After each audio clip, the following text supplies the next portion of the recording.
With full dark he was confused in a swampy forest, floundering through sucking quagmires and half running.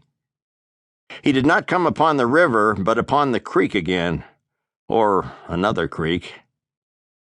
He followed it down, in full flight now, the trees beginning to close him in.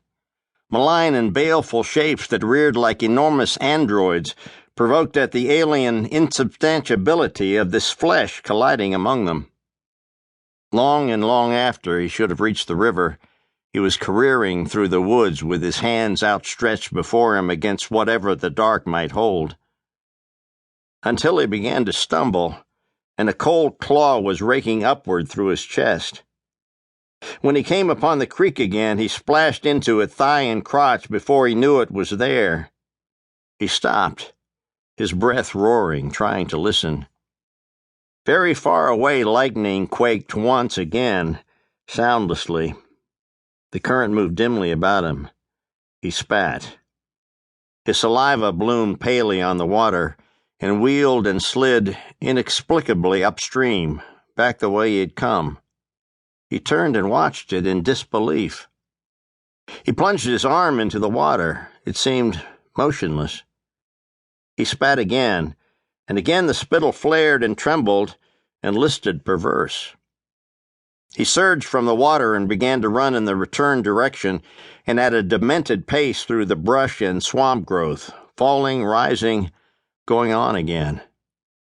When he crashed into the glade among the cottonwoods, he fell headlong and lay there with his cheek to the earth.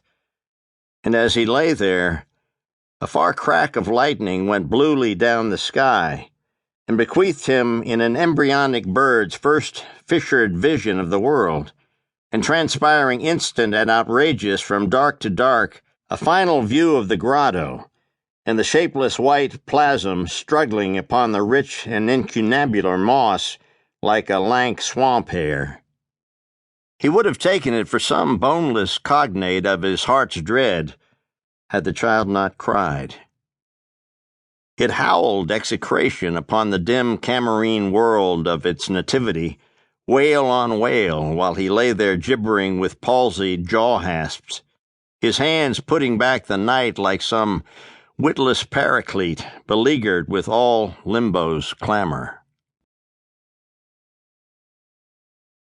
It was early morning when the tinker appeared upon the bridge, coming from the woods with a sprightly hop like a stage dwarf after the main company has departed. He peered both up and down the road. Satisfied, he left the bridge and took the path along the river, going bow-backed among the rushes with his curious mage-like agility. The sun was well up, and the bracken along the shore steamed in the rising warmth.